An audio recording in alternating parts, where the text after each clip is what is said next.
কোরআনের একটি আয়াত আমি পড়ছি এবং সেটার অর্থ বোঝার চেষ্টা করলাম। অর্থটা হলো এরকম: আল্লাহ বলেছেন, তুমি আমার কাছ থেকে দূরে চলে যাও, তুমি আমাকে ছেড়ে যাও। তুমি কি ভেবেছো আমি রাগ করেছি তোমার উপরে? না, আমি আল্লাহ। আমি কথায় কথায় রাগ করি না। আমি তোমার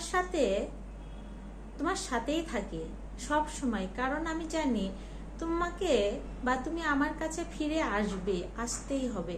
তুমি বারবার বারবার হাজারবার লক্ষবার পথভ্রষ্ট হবে, কিন্তু আমি তোমাকে লক্ষবার সুযোগ দিব আমার কাছে ফিরে আসার জন্য।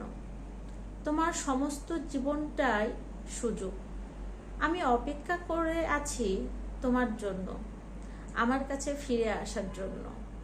তুমি লক্ষবার ভুল করে মাপ চাবে, আমি লক্ষবার তোমাকে ক্ষমা করব, সুযোগ দিব। আমি আল্লাহ, আমি তোমার সৃষ্টিকর্তা।